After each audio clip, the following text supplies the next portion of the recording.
ఇక్కడ ఎంతకాలం బ్రతికినా ఒక రోజున చనిపోతాం. కానీ సజీవుల దేశం ఉంది, పరలోకం. పరలోకంలో మరణం ఉండదు, ఇక జీవమే. అందుకే ఆయన యందు విశ్వాసం ఉంచి వారు ఎవరైనా మరణములో నుండి జీవములోనికి దాటి ఉన్నారు. అయితే మనము ఆ సజీవుల దేశంలో ఉండాలంటే ఇక్కడ మోసాలు, కపటము, అబద్ధాలు, దుర్మార్గం ఇలాంటి వాటన్నిటిని కూడా మానుకోవాలి. లేకపోతే దేవుడు తన సజీవుల దేశంలో నుండి పెళ్ళగిస్తాడండి, నిర్మూలన చేస్తాడు. అక్కడ అడుగుపెట్టే అర్హత కూడా ఉండదు. ప్రియులరా, మోసం అనేది, అబద్ధం అనేది, కపటం అనేది చిన్న విషయం కాదు. మీరు భయముతో వణుకుతో బ్రతకాలి. అవి లేకపోతే కనుక మనం ఎంత శుద్ధ హృదయంతో దేవుని భయభక్తులతో ఎంత ఆనందంగా ఉంటాం తెలుసా. దేవుడు తన దాసుని యొక్క నోట శక్తివంతమైనటువంటి ఆ మాటల చేత వేళ్లతో పెకలించి మీ ఆత్మీయ జీవితం నుంచి అవతలకు పారేయటానికి దేవుడు అలాంటి శక్తివంతమైన మాటల్ని మీ జీవితాల్లో పెకలింపగలిగేటువంటి శక్తివంతమైన వర్తమానాల్ని దేవుడు మనతో మాట్లాడడానికి దేవుడు తన సేవకుల్ని నియమించారు. అందుకే దేవుని సేవకుని నోట నుండి వచ్చే ప్రతి మాట శ్రద్ధగా వినాలి, ఆ ప్రకారంగా మనం జీవించాలి. అప్పుడు మనము శుద్ధీకరించబడాలి. దేవుడు చెప్పింది చేయకుండా ఒకవేళ నీ హృదయాన్ని కఠినపరుచుకుంటే కనుక నువ్వు వేటిని బట్టయితే అతిశయపడుతున్నావో, దేన్ని బట్టయితే గర్వపడుతున్నావో, అది డబ్బా, లేకపోతే నీకున్న పదవా, నీకున్న ఉద్యోగమా, నీకున్న వ్యాపారమా, నీకున్న స్థితిగతులా, నీకున్న ఆస్తిపాస్తులా, ఏవైనా కావచ్చు, అవన్నీ దేవుడు విరిచేస్తానంటున్నాడు. నీతిమంతుల కొమ్ముల్ని హెచ్చిస్తాను. ఎవరైతే నీతిమంతులు ఉంటారో అలాంటి నీతిమంతులు నేను హెచ్చిస్తాను, గణపరుస్తాను, గొప్ప చేస్తాను. తన దృష్టికి, తన మనసుకి ఏదైతే ఇది దేవునికి విరోధమైందని అనుకుంటారో వాటన్నిటి విషయంలో జాగ్రత్తగా జీవిస్తారు నీతిమంతులు. భక్తిహీనులు ప్రతిదాన్ని చిన్నదిగా చూసి ఇదేం కాదులే, ఇదేం తప్పు కాదులే, ఇదేం పొరపాటు కాదులే, ఇలా చేయకపోయినా పర్వాలేదులే, ఇలా చేస్తే తప్పేంటి, ఇలా తమ సమర్థించుకొని వాళ్ళు ఇష్టానుసారంగా జీవిస్తారు. లేడు, వ్యర్థమైన వాటి కొరకు ఎంతో సమయం, ఎంతో ధనం నాశనం చేస్తున్నారు మీరు. కానీ దేవుని కొరకు కొంత సమయం, కొంత ధనము, దేవుని కొరకు కొంత కష్టము లేదు, మీరు ఫెయిల్యూర్. మనం అందరం కూడా ఆధ్యాత్మికంగా బలం పొందాలి, విరగొట్టబడాలి. మీ గర్వం విరగొట్టబడాలి, మీ కఠినత్వం విరగొట్టబడాలి, మీ మూర్ఖత్వం విరగొట్టబడాలి. ఎద్దులు, కొన్ని గేదెలు ఏం చేస్తాయి తెలుసండి, మాకే కొమ్ములు ఉన్నాయని కనపడిన దాని మీద అంట యజమానుడు చూస్తాడు. చాలా కంప్లైంట్లు వస్తాయి. వచ్చిన తర్వాత ఏమనుకుంటాడంటే, లాభం లేదు, కొమ్ములుంటే అందంగా ఉన్నాయని ఆలోచిస్తున్నాం, కానీ ఇది అందరి మీదకి వెళ్తుంది, దీన్ని బోడు కొమ్ములు చేసేయాలని చెప్పి తీసుకెళ్ళి మొత్తం అవతల కొమ్ము యువతల కొమ్ము శుభ్రంగా కట్ చేయించి బోడు కొమ్ములు చేశారు. అప్పటి నుండి దాని పొగరు తగ్గించుకుంటుంది. నాకే కదా కొమ్ములు ఉన్నాయని అందరి మీదకి వెళ్తే కొమ్ములు కట్ అయిపోతాయి. పొగరుంది కదా అని ప్రతి వారి మీద నోరు పారేసుకోకూడదు, గర్వంగా మాట్లాడకూడదు, మీ ఇష్టానుసారంగా ప్రవర్తించకూడదు. కొంతమందికి అధికారం ఉంది కదా అని, డబ్బు ఉంది కదా అని అందరి మీదకి పెద్ద వెళ్ళి రెచ్చిపోతూ ఉంటారు. అలాంటి వాళ్ళు కొమ్ములు కట్ చేసేస్తాడండి దేవుడు. కటింగ్, మీసాలు తిప్పడం, కాళ్ళు ఎగరేయడం, తల ఎగరేయడం, ఇలాంటి పిచ్చి పిచ్చి పనులు ఏం చేయకండి, కట్ చేసేస్తాడు దేవుడు. నీతిమంతుల కొమ్ముల్ని హెచ్చిస్తాడు. ఎందుకంటే నీతిమంతులు చక్కగా ఎంతవరకు ఉండాలో అంతవరకు ఉండి అందరితో మంచిగా, ప్రేమగా, సమాధానంగా, చేతనైతే ఇతరులకు మేలు చేయడం, లేకపోతే నోరు మూసుకుని ఊరుకోవటం తప్ప ఎవరికి కీడు చేయరు. కొంతమందికి డబ్బు ఉంది కదా అని, పదవి ఉంది కదా, అధికారం ఉంది కదా, నా వెనక జనబలం ఉంది, కండబలం ఉంది అని కొంతమంది రెచ్చిపోతూ ఉంటారండి. రెచ్చిపోయావా చచ్చిపోతావు, అంతే, వేరే ఇంకా ఆప్షన్ ఏం లేదు. వాళ్ళు దగ్గర పెట్టుకుని ప్రతి ఒక్కరు కూడా జాగ్రత్తగా బ్రతకండి. నీతిమంతుల కొమ్ముల్ని ఆయన హెచ్చిస్తాడండి. ఎందుకంటే నీతి కలిగిన వారు ఎవరికి కీడు చేయరు, నీతి కలిగిన వారు ఎవరికి అన్యాయం చేయరు, నీతి కలిగిన వారు ఇతరుల క్షమాన్ని కోరతారు. ఎవరి మీదకి పడితే వాళ్ళ మీదకి పొగరబోత్తనంతో వెళ్ళరు. దేవుడే చూసుకుంటాడని దేవునికి అప్పగించేస్తారు, అంతే. మన పొగరే మనల్ని అనిచేస్తుందండి. ఒక రోజున మన పొగరే మనల్ని నాశనం చేస్తుందండి. మనకి అన్నీ ఉన్నాయి కదా అని విర్రవేగొద్దు. దేవునికి భయపడి బ్రతకాలి. దేవుని భయం లేకుండా విచ్చలవిడిగా ఇష్టానుసారంగా జీవిస్తే మన మూర్ఖత్వమే మనల్ని నాశనానికి నడిపి. యేసుక్రీస్తు ప్రభుల వారి లోకానికి ఎందుకు వచ్చారండి? అపవాది యొక్క పాపపు క్రియలన్నిటినీ కూడా లయపరచడానికి, నాశనం చేయడానికి వచ్చాడండి ఆయన. మీలో కనీసం ఒక్కటైనా నాశనం చేశారా? పాపం రంకెలు వేస్తుంది చాలా మంది జీవితంలో. నువ్వు నాశనం చేస్తే ఆ పాపం రంకెలు వేయదు.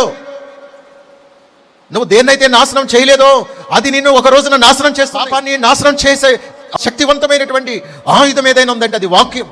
వాక్యం అనే ఖడ్గానికి పాపం పటాపంచలైపోవాలి. పరిశుద్ధాత్మ అగ్ని వంటి అభిషేకానికి పాపం నాశనం అయిపోవాలి. కానీ అలాంటి నాశనం చేయవలసిన పాపాన్ని నువ్వేం చేస్తున్నావంటే పెంచి పోషిస్తున్నావు. మన జీవితంలో ఏలుబడి చేస్తున్న పాపాన్ని చంపేయాలి, నువ్వు నాశనం చేయాలి.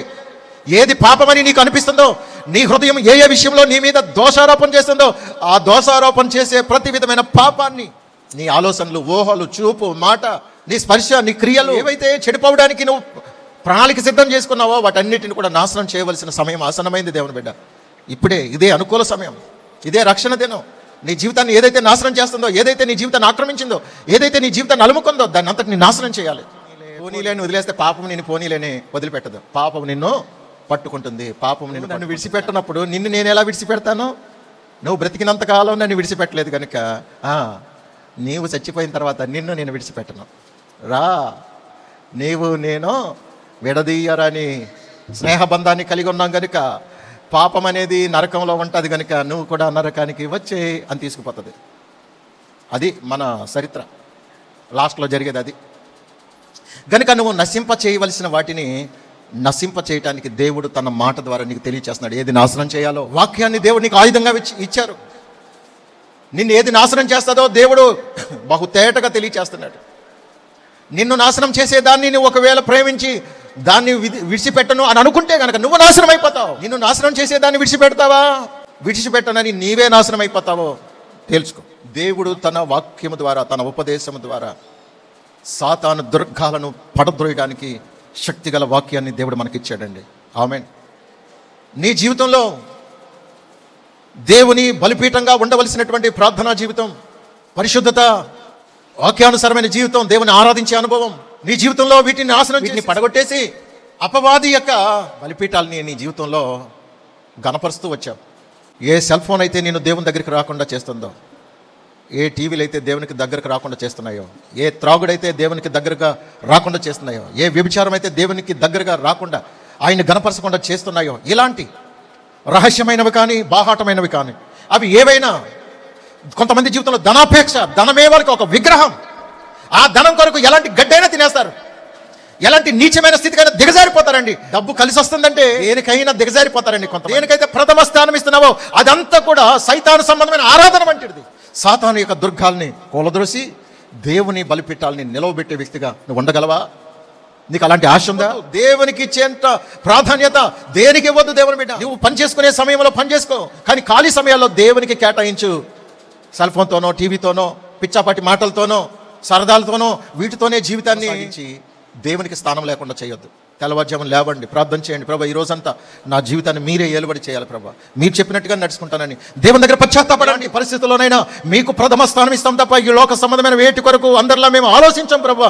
మిమ్మల్ని గణపరుస్తాం, అలాంటి జీవితం మాకు ఇవ్వండి ప్రభా అని మన ఆధ్యాత్మిక జీవితాలు ఒక్కసారి మంట రేగితే అది సల్లార్దండి. బలిపీఠం మీద మంట మండుతూ ఉండాలి, మన ఆత్మలో మంట పుట్టాలి, ఆధ్యాత్మికమైన మంట పుట్టాలి. ఆధ్యాత్మికమైన మంట, భారం, తపన, వైరాగ్యం మనలో రేపబడును కాక. విలువైన వాక్య లేఖనాల ద్వారా మన ఆత్మీయ జీవితాల్ని కట్టుకుంటూ ఉంటే అది ఎప్పుడు స్థిరంగా ఉంటుంది. అంతేగాని కర్ర, గడ్డి, చెత్తా చెదారంతో ఏదో ఆశీర్వాదాలు, దీవెనలు ఇలాంటి ప్రసంగాలతోనే జీవితాన్ని గడిపేసామనుకోండి, చెత్త లాంటి ఆశీర్వాదం అనుకుని అన్నీ అభివృద్ధి చెందేసి ఒకవేళ ఇదే నాకు బోల్డ్ అంత ఉంది అని అనుకుంటావేమో, ఒక రోజున కాల్చి వేయబడుతుంది. అది బంగారాన్ని కాల్చు, ఎంత కాలిస్తే అంత మంచిది. ఈ కర్ర కాలిస్తే బూడిదైపోతుంది, గడ్డిని కాలిస్తే బూడిదైపోతుంది, ఏమన్నది మిగిలి. ఈ భౌతికమైన ఆశీర్వాదాలు, ఈ భౌతికమైన అభివృద్ధి కొరకు వెంపర్లాడొద్దు.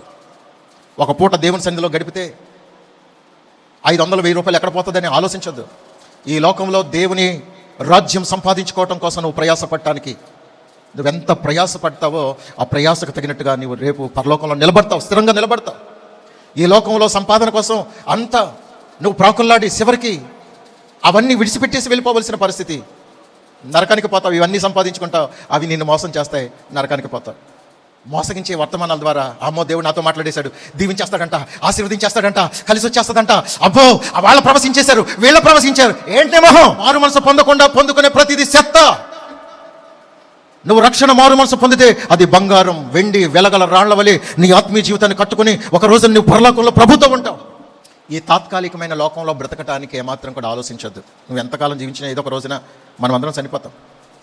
కానీ యుగయుగాలు దేవునితో ఉండాలంటే దేవుని మందిరంలో మనం నాటబడిన వారం. కొంతమంది క్రిస్మస్ కనపడతారు, మరలా సంవత్సరంలో ఎక్కడ కనపడరు. వాళ్ళ బ్రతుకులు అలాంటివి.